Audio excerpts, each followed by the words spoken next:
Thank you for joining us for Live Paranormal Radio. From the paranormal to the unexplained, it all happens here. It all happens here. Looking to enhance your radio experience? Participate in our live video chat 24/7 with our Live Paranormal Radio show hosts and other like-minded people. LiveParanormal.com, the only interactive social chat room supported by Full Interaction Media. Stop by now and join the fun.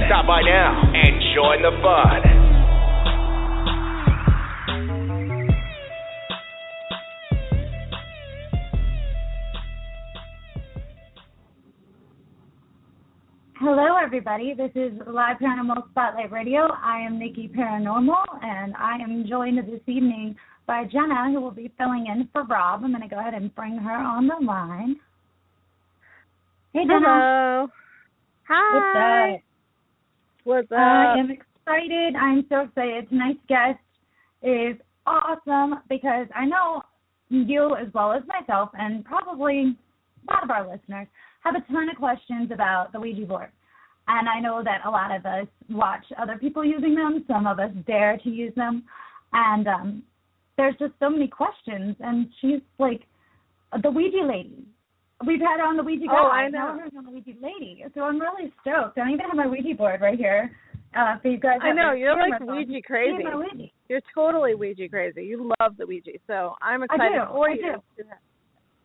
I even have a Ouija backpack, so, you know, I'm taking my kid to a field trip to the zoo, and I'm wondering whether or not, you know, I was told I had to bring a big bag. Do I bring my Ouija backpack? Yeah. I don't know. I don't know. You're a step down from a Ouija tattoo. You are. I am. You love the Ouija. Goodness. You never know. As a Ouija con, things could get a little crazy. But without further ado, I'm bringing our guest, Karen Dahlman. So let me go ahead and bring her on. Hello. Hi, everybody. Glad to be here tonight. Thank you for having me. Hi. We're happy to have you. Yes. I was wondering if you could just go ahead and give everybody an introduction, let them know all about you. Coming from you, it's much better than coming from me because I'll be reading. Well, I love all things Ouija, too. I've been using the Ouija board for many, many, many years. Let's just say 42 years. And everything about Ouija, just from when I first started all the way up to where I am with it now, I chronicle and I write about in my books. So I have 3 books out, and all of them were written with the help of my spirit friends, I call them. And I'll be at OuijaCon, and I know Niki's going to be there too, and be sharing a lot more. Some of the stuff we'll share tonight, but a lot more will be shared at OuijaCon. But, yeah, I've been using the board for quite a long time, and with really just astounding results. I've always had very positive experiences, and so have my participants and other board operators. And we just we speak to either dead people sometimes, but a lot of times we speak to mostly ethereal beings. That's pretty much who we talk to now. So, but there's a gamut of different consciousness and sentient beings we communicate with over the board, and they've been in my life for obviously a really long time. Awesome. So would you say that the people who you're communicating through, so it's usually the same people? Like, is that spirit guides or? Yeah, it's pretty much the same entities. When I started, I had met early on one deceased person who I spoke with for about 15 years, and then that person moved on. And then after that, I started speaking more to ethereal beings. So these are energies or entities, light beings who had never had a physical body. They've never been human beings. They're light consciousness. They're light beings. And so that would be my angel and a couple of ethereal guides that I have. Now, my angel I've been communicating with since 1992 through the board, although I've noticed she was in my life before that. And two of the main characters, two of my main spirit guides I communicate with, I've been speaking to them since 1994. And there's others that come in and out over the years, and sometimes people come to my sessions or ask me questions and they want to talk to a dead loved one, and so I still will communicate on that level too. But typically if it's just myself and my other board partners that are doing the session with me, we're communicating with the ethereal beings. Mostly our guides is who we're talking to at this point. Okay. Now, that was one of the questions I had. Now, when using a Ouija board, are you safe in doing so by yourself, or does it need to be more than one person involved, do you think? in order to have a good Ouija session? Well, okay. So that's a great question, Niki, because I think a lot of people just want to pull it out of the box and start using it and not have any rhyme or reason or even what they're doing. I always say, especially in the beginning, and for many, many, many years, do it with a partner. Don't do it by yourself. And there's a lot of reasons for that. But some of the main reasons is that you're not alone, and you have somebody to be kind of your more subjective about the messages and to say, nah, that doesn't make sense, that doesn't fit, or that does fit, or you have like a sounding board. Plus, when you're learning the subtle energies of the planchette as it's moving, it's really hard to distinguish that your own, or are you maybe pushing that to the ideomotor response, or are you just wishing it would move? When you have somebody else there, there's a definite I ask my new partners who do the board with me who are newer at it, because I forget what those sensations are, but what it is, it's more like a pulling, and you're following it. And so when you're with another person, it's easier to be in that mode of doing that. I personally did not start using the board by myself until 39 years of using the board. So only the last 3 years. I much prefer doing it with somebody, although I can do it by myself. But still, when you're starting out and you're new at this, really have another person with you. Also, you know, I'm not really into the whole demonic aspect of stuff. I just there's a whole different view I have on that. Yet there are energies out there that influence people negatively, and so when you're by yourself, you have more of a chance to just not be careful. And somebody else there, it's kind of like you have another person with you. It's like two. You're kind of safer with another person with you. It's that kind of thing. So yeah, I really recommend you do it with somebody else. Okay. Now, one of the other questions I had, because this is at least what I tell people, because I guess it's how I feel about it, but when you're using the board and you're trying to communicate with someone something, I always feel that what you put into the board is kind of what you're going to get out of it. So if you go in with a dark intention, you're probably going to have something on the darker side perhaps come through. Do you think that that's the case, or in your experiences, has that been the case? Oh, I wholeheartedly agree with you, Niki, on that. That's very wise to say, because it's just like in life. You know, we have a chip on our shoulder, we go about our day. You know, it happens. That's what happens in human life. You're going to have bad things keep happening, because everything's going to be seen through those glasses that are, you know, dark-colored glasses. You can't see anything good. It's like the glass is half empty. So it's like that with the board. Like attracts like. Same in life as it is on a board. So it's a real simple principle of that. Yeah, there should be intentions behind it, and the intention should be of a neutral or a pleasant disposition. And so I always talk about the ways we can get ourselves in that space in order to use the board. And in my second book, The Spirits of Ouija, 4 Decades of Communication, I detail that out. There's 13 steps I talk about, but I devote a chapter to it on all this guards to have in place and ways to be safe with the board, as well as your intentions, how to be set to use the board and have good experiences with it. And that's so important. Okay. Great. Now, I know there's some questions from the chat, so I'm going to go ahead and let Jenna go ahead and ask some of those questions, because we're going to be all over the place, because we have, like, you know, I have ADHD, so I just go all over, and, you know, so pardon this organization, because they're really nice. Go ahead, Jenna. Why don't you ask some of those questions from the chat, Jenny, that you might have? Well, Paraghoster wanted to know, do you charge your Ouija board? Oh, interesting. That's an interesting question. When he says charge it, I'm going to assume what he means is, do I use like crystals? Do I use a cleansing device? Do I use intentions or energy to charge it? I think that's what he means. I'm charged. What I want to be real clear about with the board, it's neutral. Mine's masonite that I always use. They're wood. They're cardboard. There's times when I will sage my board, and there's times when I'll pull out crystals. I will do that every now and then, but really it's myself being charged.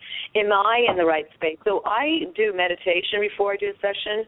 I make sure, I'm clear in my mind, my body, my emotions. I'm not feeling upset from the day. I'm not sick.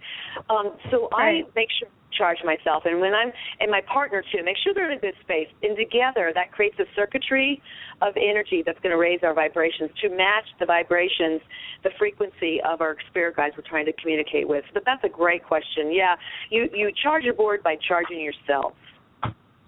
Now, do you say any particular prayers or anything before you start? I know it all depends on your religious beliefs or whatnot, but do you do any prayers at all of protection before you start? I absolutely do, and I detail the prayer that I use. It's an incantation, evocation, prayer, however you want to say it. But I have it detailed in my book because I think people are always asking me, what is that? What do you say? And so over the years I developed it, and what's in the book is pretty much what I say. I might change it every session a little bit depending on who's in the room with me, but this is what I always ask for. I always have to speak to all those energies that have our highest frequency and our highest goodness at heart, to only speak to that which comes from the white light, the God source, the universal source, the matrix of all. I ask always for the white light protects us, surrounds us, the board, ourselves, the planchette, the animals in the house, our cars, even as we go back into our life for the week. It's a prayer where I'm asking and also I'm stating, and I always state that only those that are connected with us in the highest of good and the highest intentions can come through and speak to us. And then one of the most important things, Niki and Jenna, that I say is I always say in advance before we start the session, I want to say thank you in advance for your attempts at communication and what we're going to receive tonight. It's just being really kind, really kind and open, and having your attention there that this is a two-way street, and I'm going to respect you, you're going to respect me, and we're going to be, good about that. And so that's important to have an opening. But even more important, you guys, is to have a closing. And the closing is similar to the opening, a lot shorter and sweeter, but it's, again, thanking the communication. It's honoring what just happened. And typically what we get is they'll say back to us, and thank you for your time too, or thank you as we've learned from you. They're thanking us as well. So there's such a respect that with my guides and I that we talk to. It's really a two-way street, and there's a lot of respect that they have towards me as well.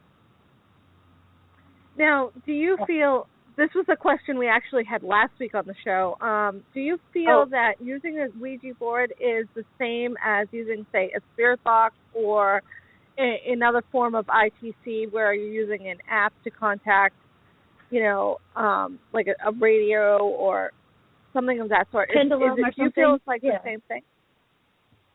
Yeah, you know what? I absolutely do believe that. And I'll tell you what, too. Let's take it a step further. Yes, I want to say yes, I agree with that because you're opening and asking and inviting. So on another level, let's just say, for example, this sounds silly, but let's say I had a shoebox, an empty shoebox, and I said to the shoebox, okay, I welcome spirit into this box. I want to communicate with you. I'm opening and inviting right there and invoking. So it's you being in the space of doing that work. It doesn't matter what you're using. It's just the fact that you're in that space. It's the same as a Ouija board. Ouija board is it's just a neutral device, a tool. I don't need one. When people will be mediums and they might automatically write or just hear messages from spirit, they're doing the same thing. And there's always, if the ones who do it really well, there's respect that they have, and they're really that's very sacred to them. There's a lot of reverence around that. So anything we do when we're asking, inviting, and invoking, and bringing ourselves into this realm and inviting them into ours, we're opening ourselves up. So it doesn't matter what tool you're using, you're doing that. So when people give the Ouija board such a bad rap, I always have to kind of laugh because, wow, I can take a paper bag and that becomes a Ouija board. Is that paper bag all of a sudden bad? Should we just, banish it because it can do what the Ouija board does? See? So, no, they're very much the same because you're going into a space and opening up yourself and inviting it. That's what you're doing. Yeah, I can see that because, I'm very comfortable with doing different forms of ITC, although I've never used a Ouija, so I can see where other people are a little leery about Ouija just because of what they've heard about it, Yeah. But when I sit back and think about it, it's like I'm doing the same thing, only I'm just using a different tool. So it doesn't really make sense to me to have that fear or the leeriness about it because it's essentially the same thing. If you're looking for negativity, you're going to find it, really. I think so too.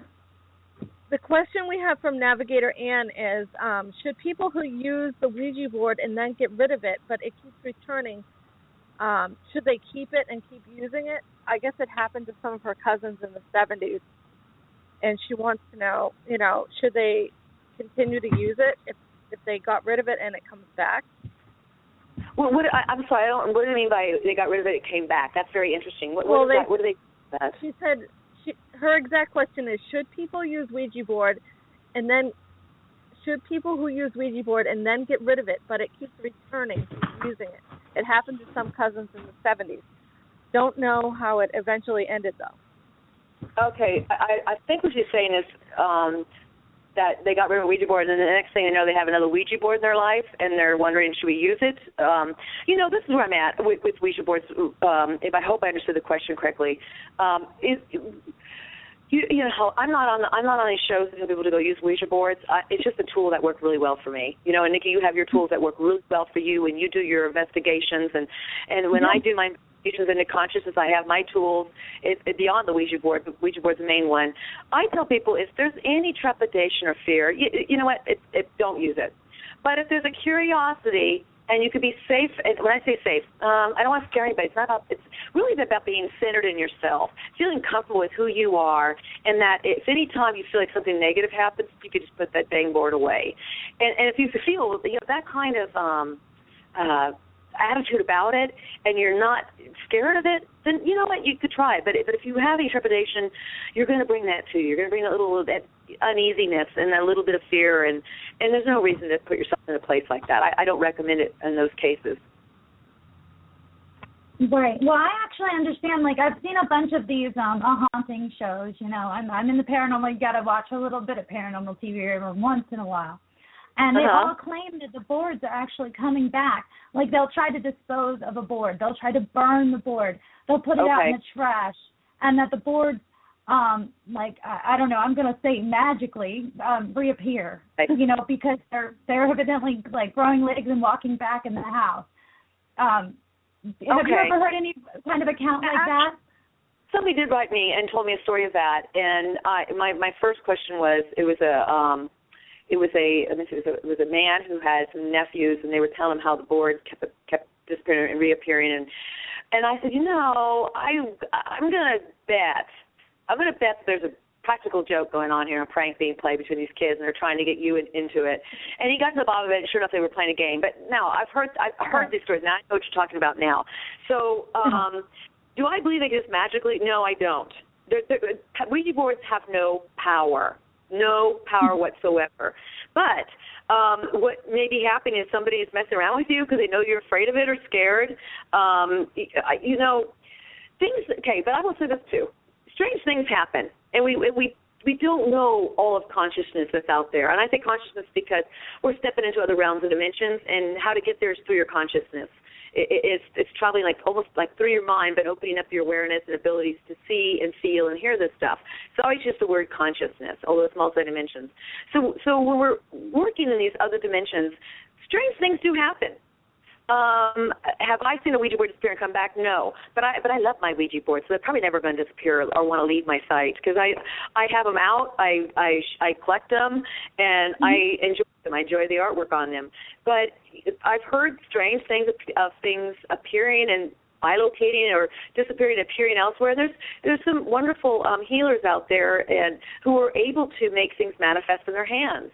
Sai Baba's one of them. There's just different things out there that we don't comprehend. But to say the Ouija board, this is a typical thing of Ouija, I'm going to say absolutely not. I think more than anything, it's pranks more than anything. But then again, I'm always open to that small possibility that mysterious things still happen. I mean, I've experienced some weird things myself, as I'm sure all of you all have, who are interested in this paranormal community. You wouldn't be interested if you haven't had some weird experiences like this that you can't quite put your finger on. So I'm always open. To say that happens a lot, I just couldn't even grasp that. Right. Well, that's what I always say. I always say, well, I've heard some whoppers. And, I mean, all different things, whether it be with a Ouija board or whether it be a spaceship or what have you.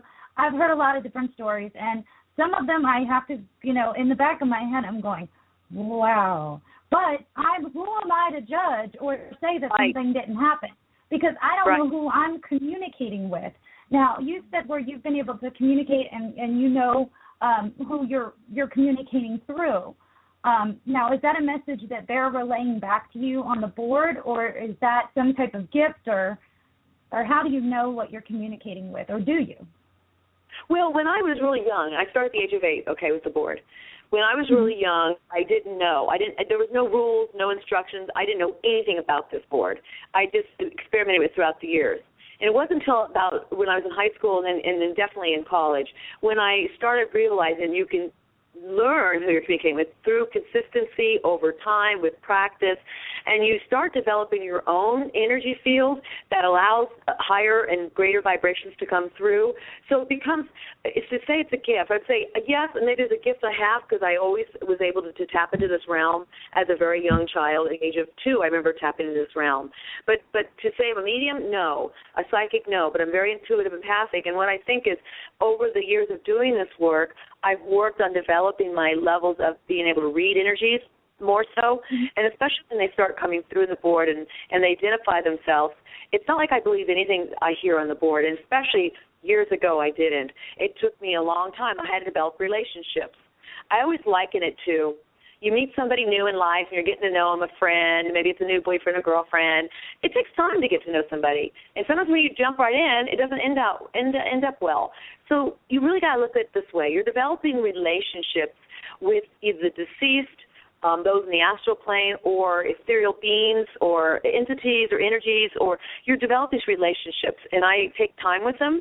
And so it's been over years that I've been able to know who's on the board with me. Now, somebody new comes to my session, they'll bring in their own energies. And what I do, what I worked so really hard to do since about high school, college, was to develop a group of, I call them bouncers or gatekeepers on the other side, who are my trusted guides. And so what they do is they stay on the other side, the main ones I speak to, and they only allow 1 or 2 to come through at a time. And they're it's not that they're trying to keep me safe. They're just trying to make it so we all can communicate. It's easier. Because sometimes when a lot of people come to the session, a lot of energies come. And then sometimes one person could bring a lot of deceased people with them because everybody in their family wants to talk to them who's departed. I've had this happen many times. So I have to say, slow down one at a time, and then my guides work with them just to bring 1 or 2 in, just so it's not chaotic. So we can have a conversation and get the message.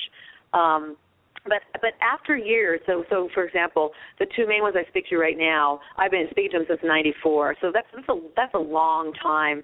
And after about 5-10 years, it's golden what they say. They say really incredible stuff, and it's always to support me, always to and my people that are with me. It's always uplifting. It's always positive. It's just 100% love and support. And their message is very similar, although I get their message change in terms of depth and the topic they're talking about, but it's similar in the way they present it to me. And the way they come in on the board, when you work the planchette over many years, you feel the energies, and they shift and change. And I can tell, without them even telling me who's coming in, because I know their energy. I call it kind of like their fingerprint. It's their energy pattern that they give off and how they come through. And I feel it in the way the planchette moves. And sometimes I can feel it through my arms and my fingers too, but typically it's through how the planchette moves. And so you learn that over years. But all of this takes a lot of time and practice. And so I can read, in a sense, through my fingertips, the subtle energies of who's coming through. And even when new ones come through, I can tell, okay, this is somebody new. This must be somebody else that came in this room. And then we'll communicate with them. And I always have my gatekeepers there to help with the communications, because most everybody, when they try to come through on the board at first, especially even people that died, don't know how to use this tool.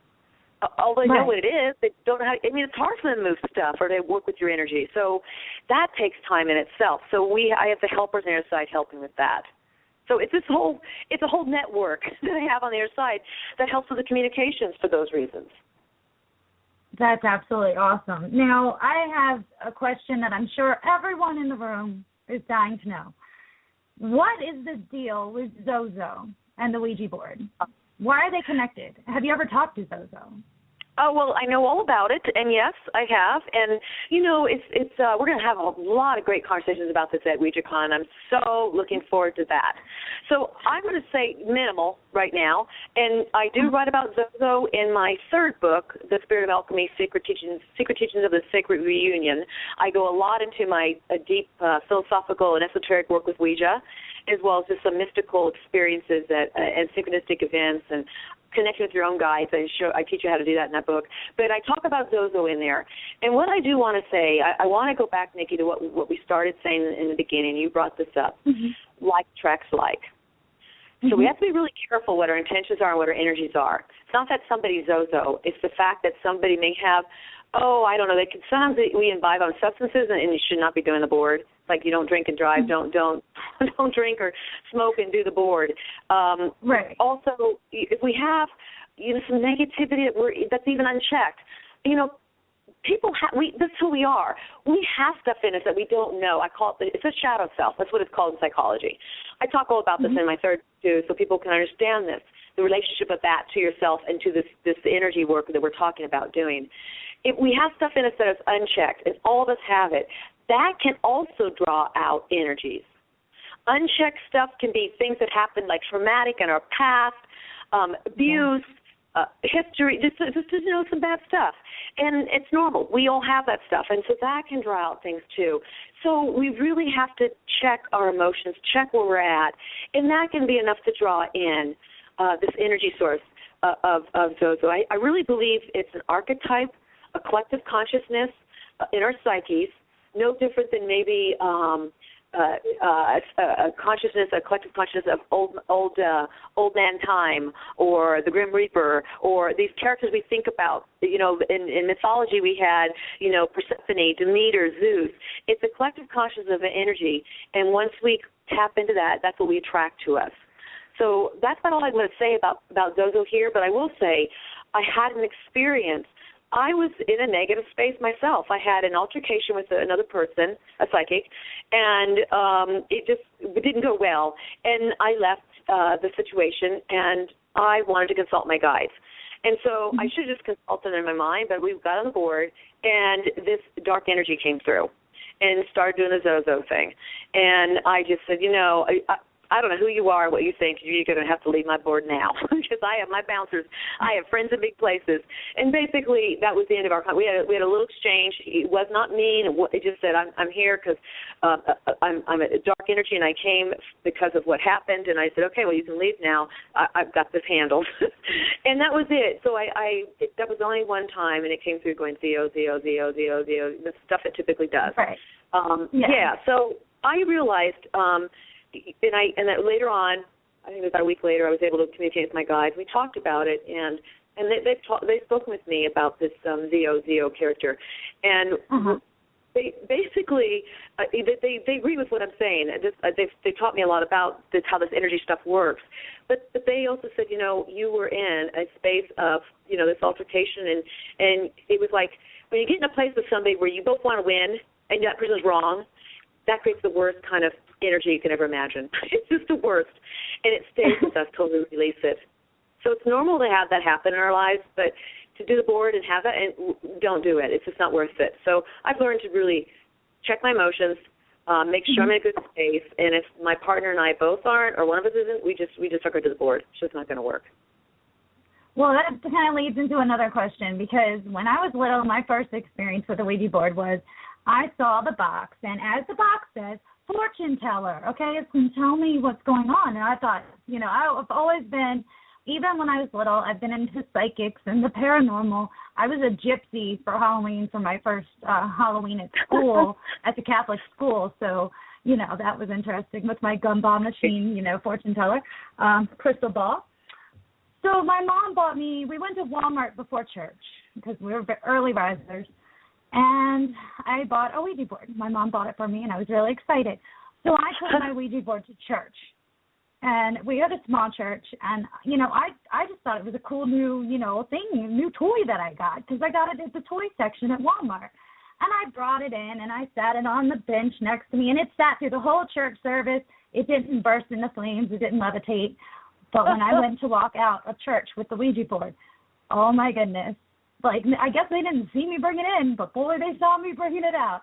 And I'm telling you, the lectures I got were insane. So I don't know if I'm, like, protected by the holy Ouija board or what, but when I've used a Ouija board, and I've used it in some interesting places, like Trans-Allegheny Lunatic Asylum, where they don't allow Ouija boards. I've used one there, and various other places. I usually don't take them necessarily on an investigation unless, asked to use one while investigating by the parties there.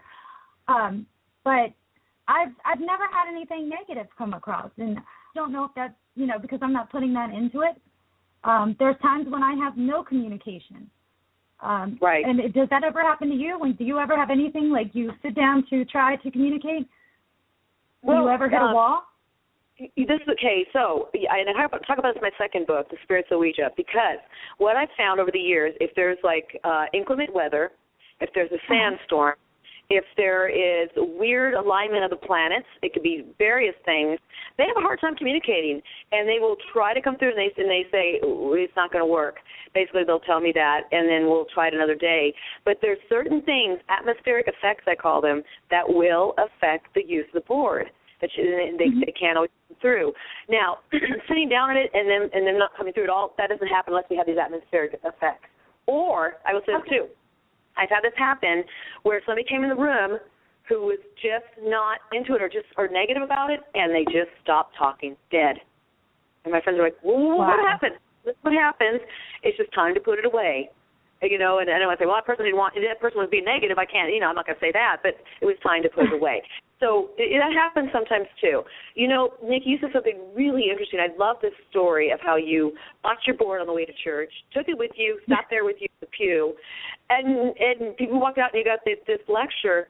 Let me tell you, I think that's just a great story because, and not to be disrespectful of religion, that's not the point. It's the point that, to me, as you thought too, it goes hand in hand. I was raised a Catholic. I got mine from Santa Claus on Christmas Day, and we go to church right afterwards. Then I come home and use the Ouija board. Basically, I thought, to me, this proves what I've learned in church, that we can communicate with our angels and people still exist in the afterlife. Oh, my God, this is radical, this is revolutionary, and I'm going to let everybody know. And it sounds to me you felt the same way. I did. I thought there was nothing wrong with it. I've Catholic upbringing. What do we talk about? Father, Son, and the Holy Spirit. Well, gosh be darn. A lot of people give credit to what is giving us these answers. Well, gosh, that might be a spirit helping, answering a question or what have you. So I always kind of, in my mind, I like to call my religion, it's kind of like my religion. And, because I pick apart, bits and pieces. And, of course, I personally do believe in God, and, other people have different beliefs, and that's perfectly fine. I don't think any belief is wrong as long as you believe in something. But for me, I brought my Ouija board to church. I didn't know there was anything wrong in that respect because I wasn't raised to think that, a piece of this right here, I have it in my hand for those who have the camera on in the chat. This right here is, to me, not a gateway to Satan, as it's gotten a bad rap to be. Now, for those who aren't comfortable using it, of course, don't do it. That's like if you don't want to go on an investigation, you don't feel comfortable, don't do it. But to me, there was nothing wrong with the Ouija board. Now, granted, over time, if we did go to church, which we do not, but if we did, and they wanted to bring a Ouija board, I might put the brakes on. I don't know why my mother didn't. But I guess in my mother's way of thinking, too, there was nothing wrong with this. Right. And that was my parents' thinking, too. There was nothing wrong with it, and they just really thought it was a game. Although they knew I was using it, they didn't realize to what level I was using it until my high school college. But yet I saw it going hand in hand with religion. To me, I was like, I would go pray to God, and I would do my rosary and go to communion and everything we did, and then I could still use my Ouija board. And by the way, Nikki, it's really interesting. When the spiritual movement was out in the late 1800s, and then when the invention of the Ouija board came out, 1890, 1891, It was very common for people to do the Ouija board on Saturday night after dinner in the parlor room and then go to church the next morning. There was no weirdness about that. It was just that they were able to talk to their loved ones who died and then go to church and honor all those that had passed on before and get the word of God. To them, there was no difference. And it sounds like to you it's the same. For me, it's always been that for me. It's not my religion. It's definitely not a religion to me. It's a tool to connect with other levels of consciousness. And I believe, Niki, because you felt that as a young child, and I did too, nothing could shake me from believing it was wrong and bad and evil all these years. And to this point, it still couldn't. It still can't because of my experiences. And that's probably why you and I and a few others, there's other people, a handful of them, or more, that write me and tell me their incredible experiences, although I do hear the bad ones too, and I listen to them both, and I respond to both because I'm not discounting anybody's experience, as you said as well. But there are people who are using this to this level and having great communication experiences with it, and they feel like their spiritual life is better for that, in a sense. Right. Well, I just had an interesting occurrence, actually. If you heard the big boom, boom, I have my board sitting here, and the box is perfectly fine. And, it makes me think of the 30-odd Minutes where they showed you the clip of Bob Murch, good buddy, love Bob to death, where he said, have you ever had anything attack, the Ouija board had, everything come through and attack you, and then they beat him with the Ouija board. Well, my Ouija board just beat me. It just fell off, really, really hard. And it really shouldn't have. And that was kind of funny. Everybody in the room who saw it, typing, "Oh my God, I saw that!" It was funny. Yeah, it was crazy. It's great. And I think my comment was, I said, I think that's an operator's error. That's why it's getting beaten up by the board. I think I might have dropped it bad, but boy, that was good timing there. That was funny. Oh my goodness. I'm going to carefully place the board back. There we go. Wow. Now, Janet, were there some more questions from the chat? Yeah, I actually have one that was texted to me from Beck. She wants to know about blindfolding and how the board works versus blindfolded and unblindfolded. What's the difference? Love that question. His name was Jack? No, Rebecca. Oh, Rebecca. Sorry, I thought it was his. Okay, Becca. I love that question, Rebecca, and this is why I love that question. I did that experiment, and to me, it was what changed my life forever and how I use the Ouija board. Let me tell you that experiment, and I do talk about it in more detail in my second book, The Spirits of Ouija, because people say, and I hear this all the time, hey, once you blindfold, you won't be able to get the letters. It's all gibberish. Well, that's a bunch of crap. It worked so incredibly well that it blew me away. Okay, so I was in college. This was like 1986. And I was at my sorority, and I had a bunch of the girlfriends there, and I said, hey, this is what we do. We've been using the Ouija board for a while. I think that whole semester I brought it back to college with me, and I was showing them how this thing works. And I said, you guys, this is an amazing tool. You can speak to your loved ones who died. We can speak further out into other energies. And I said, this is just crazy. I want to show you this. And so I was showing some of the girls, and then a few of the non-believers, which is fine. I have no problem with that. Said, well, let's see what we can do. I said, well, okay.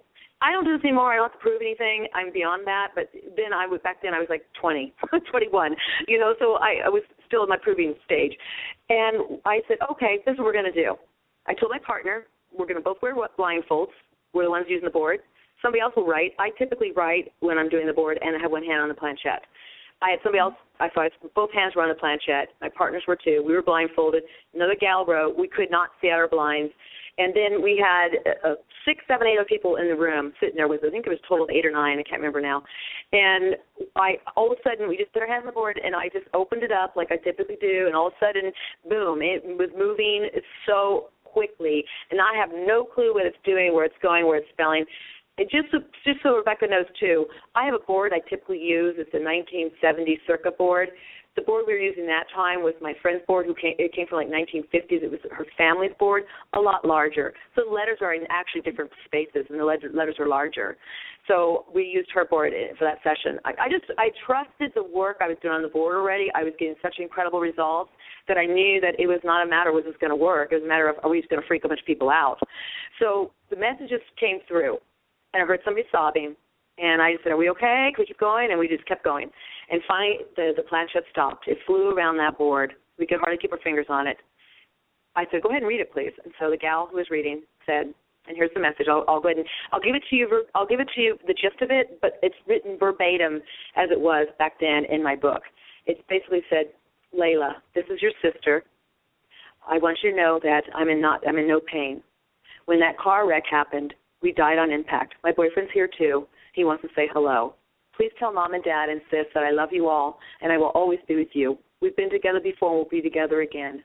And please know, too, the only pain that we ever feel is the pain you feel from our passing. So please know that it's all about love. We love you, and we feel no pain, so you can release your pain, too. And she said, I love you. Oh, wow. And all of us, I know. Let me tell you, I got chills now, but what happened was we sat there, and the gal just bawled. You know those bawls, the crying that comes out of your gut, and it rips through. Oh, my God. It was horrible. And I sat there, and nobody said a word. Nobody's going to comfort. We just had to let her release. She said, I have been feeling this pain forever. And I guess her sister died 4 or 5 years earlier. Now, Niki and Jenna, the weird thing is, and Rebecca, is that nobody in that room but one other girl knew she had a dead sister. I never knew that. And my hands were on the planchette. Wow. And then I said to everybody, we were quiet, the room stopped, and I said, okay, it's changed. No longer is this a novelty item or toy, although I wasn't treating it like a toy, but yet I was proving things to people. I said, this is a real tool, and from here on out, we're using it to heal. This is it. It's a healing tool, and that was it. People left the room. Some of them didn't want to talk about it ever again. Some of them still talk about it. One person actually wrote a write-up in my second book from that experience. It said, what did you learn from the Ouija board? Because she did it with me back then. She said that experience, she wrote that exact same experience up and how it changed her life and what she believes about her own spirituality. It just really shifted everybody in that room one way or another. And it shifted me. And that, Niki, was the beginning of going, all right, there's so much more to this tool. It's very far-reaching. And if it could be a tool that can help people grow, evolve, and heal, I'm in. I was studying psychology as a psychotherapist, and I was a psychotherapist for years, but that proved to me that this could really be used in a positive manner, and it wasn't to be feared. And that shifted everything for me. So I appreciate Rebecca asking that question. That's a big one. Wow. Karen, we need a Ouija, okay? We have to Ouija together. Listen, I'm going to be there. I'm coming in early so I can do Ouija with people. Trust me. I'm so excited. You know, Alejandro and Summer, who are doing this documentary on Ouija, I talked to Alejandro the other day. I love Alejandro. He is one of my buds. He's been a friend of mine for a few years now, and he said he's coming in early too, and he's going to meet up with me, and we're going to do something for the documentary together. So I'm really excited. I'm really excited to meet everybody who I haven't got to meet yet, like the West Coast and like Texas people, you know, that are coming in. It's going to be so exciting. Absolutely. I feel the same way. You know, Niki, I just came out into the public with my works of the last, when I came out with 40 years. I came out in 2012, the end of 2012, with my first book. And then the second book came out in 2013. This third book came out April 1st. And it was all written with the help of my spirit friends. And it's all about this kind of knowledge of how to evolve and grow yourself through the board, but also through other mystical experiences and what we call paranormal, but it becomes more normal as you work in these realms more and more. Mm-hmm. And so I just started coming out in public with this, and I know, like all of you all, and I've never met you guys, the only person that I've met in person is Rosemary Ellen. That's it. That's the only person I met. Her. I know. And so we do Ouija together. So I look forward to meeting you and the rest, and we will do Ouija. That'll be great. Oh, yeah. I am so excited. I'm so excited. Like I said, it's a tool that I've been using. I mean, I don't use mine every day, but you know, I use it as needed, PRN. You know, now that was one of my leading PRN into one of the other questions I have. I used to work in the medical field, and I know I had so much junk thrown at me. I'm chasing Casper. I'm, you're moving it. All sorts of things. Now, how is, since you came out with your use of the Ouija and your findings, how is that perceived in the community, in the medical community? Well, just so you know, the reason why I didn't come out with it before, because I was a psychotherapist for 10 years, and I didn't want anybody to think that because there's a there's a dark cloud hanging over the Ouija board. Yes. And I definitely didn't pretty much the whole paranormal spectrum. Correct. Compare the word paranormal itself, and even a metaphysical, and I really had to keep that under wraps. Although, get this, a lot of my therapist friends who are PhDs and licensed counselors like myself would join me with the sessions. However, we didn't share that with all of the doctors and everybody else, and we were all the main hospitals. I had a private practice. It was just something back then, and that was in the late 80s and 90s when I was doing that. It wasn't okay to talk about this, and I definitely didn't want to ruin my practice. I was a good therapist, and I didn't want to ruin it and taint it. However, I think I was even a better therapist because my work was the spiritual realms. And so I wrote my first book, seriously, in 1996-97. Didn't publish it in 2012, and part of it was because my life really took a turn. I went through the dark night of my soul. It was a tough time, but also because I switched industries, and now I'm in the high-tech industry. I have a pretty high profile in the LA area, and I decided if they're listening to this show, they're going to know a little bit more about me, but my work, my reputation far succeeds any of this stuff. And so I decided it was time to come out, and I couldn't keep it silent anymore because this is such an important part of my life. It was important in the fact that it transformed me so much. And I wanted to share that. Oh, I agree. You know, it's like, and it's so funny because it is. It's like coming out. Okay, it's like I'm coming out and I'm going to tell everybody what I've been up to. And, you know, for me it was kind of like, whew, okay, you know, I'm the paranormal is what I do. And then I got the backlash. But then it's so funny how you get that backlash and then suddenly you hear people coming up to you going, hey, there's always, for me at least, the people who, you know, gave me sometimes the hardest time of all, hey, I had this experience. Or, hey, I was wondering if you could answer this for me. And I just think it's so funny because I'm like, are you being serious? Are you pulling my leg? You know, it's so funny you say that because that's happened to me as well. And people say, well, that's kind of cool. I want to read your book. Oh, my God, I heard you. And it was interesting because I just, there was a stigma. And it was me probably holding on to that stigma more than anything. Right. Yeah, because you're right, especially in today's age, there are so many really cool shows on TV, and it's like your radio show, all these shows that are out there that are exploring this. People are more into it than not, and the numbers, the statistics are showing a lot of people believe in a life after life or that the ghosts are dead do exist.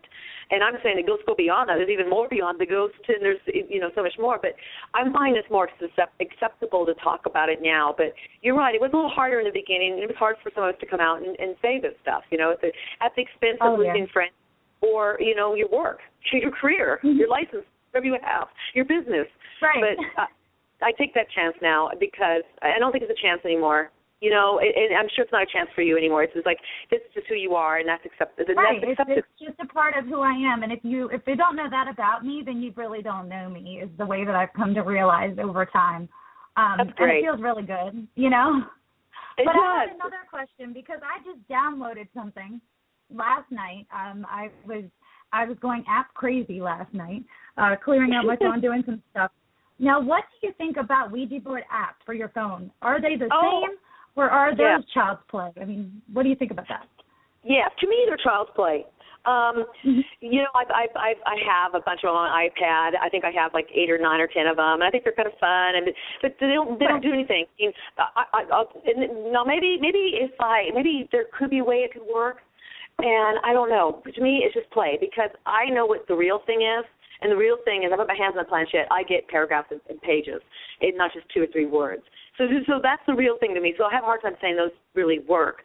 Yet somebody had mentioned to me on another show, he had mentioned, what happens if you had a board drawn on your computer screen, and you used your mouse pad, and put your hand on it, maybe 2 people, and then your mouse moved around. And I thought, wow, that could possibly work. So I would be interested to do it. See, I actually did medical research. That was kind of my deal. So I would love to do a study on this kind of stuff, you know, to see what type of responses and do a blinded, you know. Very cool. Yeah, so I think that could work. you know, and people over the years, I mean, back when with the typewriter, before the typewriter, we had the automatic planchettes. You put your hand on, there's an aperture for your pencil, and you write, or you might just take a pencil in your hand and write. And then, you know, people use typewriters. And like Ruth Montgomery is somebody who wrote all these spiritual books years ago, like I think it was in the 70s, some really cool stuff to get a hold of, but she used a typewriter to channel everything. And then people moved into the keyboards, you know, our computers we have today. And so, you know, technology change, as we change, technology changes, and also the levels and ways we communicate changes. So I'm always open to these apps. Maybe there's a possibility they could work sometime, but this is a game to me, and I don't get anything out of them when I'm really good at using the board, and I get so much out of the board. So I kind of don't. Yeah, I'll admit, the ones that I downloaded last night, wow, some of them were whipping around and just like, I mean, I'm not even touching my phone. I'm just looking at it, and it's just like my eyeballs were powering it and just shooting all over the place. I'm going, whoa, what in the hell does it just say to me? You know? Did you get a message that was coherent by chance? You know, actually I did, which was kind of freaky to me. It made me wonder if I gave permission to use my microphone beforehand, like, because that's the thing that I have a little bit of trouble with, is whether I'm using, like, one of these applications and it takes control of my microphone, because I'm sitting here and sometimes I think out loud, sometimes I think a mile a minute, and, you know, and then I go and I turn this thing on, and it literally answered I had sat there and asked myself a question, and it had answered the freaking question down to one of the words, like, involved. And I'm like, wait a minute, what's the likelihood of that? Very interesting. Yeah, you know, the spirits will communicate to us as they used to do with the old-fashioned telephones. They do it now through our cell phones. You know, they'll do it. So they used to do it with landlines. So who's to say it could not maybe work? You know, and you obviously got something that came to you that made sense to you, that would seem personal in message. I think for me, because the old school way, the manual way of the Ouija board just works so well for me. It's like kind of hard to switch it to something else. Although I prefer the good old Ouija. Yeah, I do too. I prefer the good old-fashioned Ouija. It's just something I've been using forever. But, you know, there's other ways to do this kind of work. You don't need a Ouija board to do this work, and you know that. I just want listeners to know that, too. That you can, again, you open yourself. Anytime you step into a paranormal investigation, or anytime you evoke or call upon your guardian angel, you're opening yourself. And to me, that's a good thing when you call upon your guardian angel. It's not a good thing when you call upon any negative forces. There's no reason for that unless you want a bad life. You know, life is hard enough to live. I've got enough negative. I don't need any more. We all do. So why do we want to add to it? That's what I say. Right. So I always try to keep everything on this level in a very positive light. There's no reason to go into any dark side of it unless you just want to have destruction and chaos. I don't know why you'd want that. Exactly, and I think we all have enough of that. Wouldn't you agree, Jenna? Don't we all have enough of that? You know. Oh yeah, for sure. Yeah. Yeah, well, we don't need extra. Jenna, do you have any quick questions before we get her contact information? Because we're running up on the end of our time. Wow. Well, the last question I had was from Night Lover, and she had asked us a little while ago. She said, you know, what do you think had brought on the negative connotations about Ouija originally? Where do you think that came from? Well, throughout history, there's been people that have blamed the Ouija board for certain behaviors, whether it was a crime they committed, whether it was suicide. You know, they may say the person on the Ouija board. There's always been things associated with this. And it's because it makes for a good story. You know, we want to believe in the mystical. We want to believe that there's more out there than just our self when we die. We're in the ground or we're cremated. We want to believe that we exist beyond. And so there's always stuff that says that, the Ouija, from the spirits beyond made them do this. But what really was the turning point, and this is a great question, I love this, because remember I told you I got my Ouija board on December 25th, it was 1973, but it was Christmas Day. Well, in 1973, December 26th, The Exorcist was released. And in that show, if you guys recall, Reagan, the girl, who was really a boy in true life, who didn't use the Ouija board, but the girl had about a minute-and-a-half segment with Captain Howdy, who became Pazuzu later on, who used the Ouija board, right? That really turned everything around. Now, but what you got to know, you guys, Niki and Jenna, is that in 1966, when Parker Brothers bought Ouija board from the Fold Company, it outsold Monopoly. It was the largest selling board game. I'll say game because that's what they call it. Where Monopoly took second to it. And so for the Hollywood to capitalize upon that, was really quite smart. So just 7 years later, they capitalized upon it, and they're able to use it in a movie where people are like, oh, my God, we all got Ouija boards. Oh, my God, they're possessed. They're bad. Get rid of them. That's what happened. And for everyone who got rid of one, somebody else went and bought one. Well, the funny thing is that both my aunt and uncle both worked for Parker Brothers, and I was little, and I asked them about Ouija, and I was like, you know, is it really bad? And they're like, it's a game. We make it right here in the factory. It's not it's not a big deal. And that was just their attitude. But I mean, I just happen to know people that worked for the company that produced the game, and it was just like, they're like, it's a game. There's nothing wrong with it. But and that's, you know, that's their take. That's what they would still say. And I agree. It really, I don't need the board. I can just sit here with a cardboard box or a paper bag and write numbers and letters on it. You know, that's what the psychics did years ago before they even had Ouija board. They had alphabet cards. So the Ouija board is really, it's just a tool. Again, it has no energy about it. It's neutral. It's just neutral. You know, we have our tools. We start putting our energy on tools because it's like psychometry. You could hold somebody's ring, and you could read about where that ring came from. You know, you start to put your energy around things when you own it.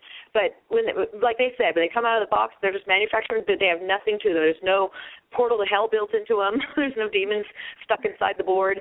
It's just what it is. Ethanite or cardboard. Yep, there's no hole to hell in here. I'm looking at it right now. So yeah, I don't have holes to hell either. There's no portal. Nope, not here. But it's been awesome talking to you. I can't wait to meet you at the OuijaCon. I cannot wait for the OuijaCon. I'm going to meet you. I'm going to meet all the other fabulous people that I have not got to actually meet yet. And I know it's going to be such an awesome time. Can you tell everyone where they can reach you and where they can get your books? Absolutely. Well, listen, thank you both for having me on, Jenna and Nikki. And I look so forward to meeting you too, Nikki, and everybody else. And let's make sure we hook up. And where you can find me, great, thanks. And where you can find me is my website, which is Karen A. Dahlman, DAHLMAN.com. I have all my books there if you want an autographed copy. You can also find all my work on Amazon.com in Kindle or paperback. Everything's out. If you come to OuijaCon, make sure you come over and say hello to me. I'll be giving a few talks about Ouija, beginning, intermediate, and advanced Ouija for all those who want to learn more. I have a lot to share about this. But I so look forward to it. And, again, thank you guys for having me on the show. It's been a blast. Awesome. Well, thank you very much for being here, guys. And I will see you at the OuijaCon very soon. Sounds great. I'm very excited. All right. Bye, ladies. Thank you. Bye. Bye. Take care. All right, everybody. Well, this has been Live Paranormal Spotlight Radio. Please make sure you stay tuned for Spurrier Paranormal, which is next, and then you can tune in tomorrow night at 10 p.m. for Paranormal Supercon Radio, and I will be joined by my co-host, Jennifer Anderson, and we will have on one of the featured guests or vendors from the Paranormal Supercon. If you want more information about the Supercon, you can visit www.paranormalsupercon.com. Jenna, thank you for filling in for the very big shoes of Rob this evening. I appreciate your help. Oh, I am so happy to be here, and I wish Rob well. Hope he feels better soon. Me too. He's got to get better. And we'll make an announcement. Jenna and I will be doing a LP TV show together very soon. I'm not sure the exact start date, but look for that. Jenna, shall we tell them the title or shall we make them wait? What do you think, Nikki? I don't know. I don't know if they can handle it. Let's just say it has something to do with box. That's right. Box. And a lot of what I do. I can figure that out. True enough. Well, you do have a nice one. And so that's not Starbull. That's not it. Or play with your hair. Yeah. So that's not it either. So you guys will just have to stay tuned for the rest. But it'll be coming very soon. It'll be very interesting. I promise you that. And there will be a lot of humor involved. So please be sure to stay into that. You know, be on the lookout for that. And tune in to Paranormal Supercon Radio tomorrow night at 10 o'clock. And Spurrier Paranormal is next. So, again, thank you, Jenna, for joining me. And this will be the end of our show. Oh, look, tonight. Okay, Good night, so everyone. on our show, they're having Chip Coffee and Brandon Hodge. And Brandon Hodge has the largest collection of Ouija boards and planchettes. So hang out. And, of course, Chip Coffee. Y'all know who he is. Come on. All right, so hang out, everybody, and thank you. Have a great night. Bye. Bye. Balls.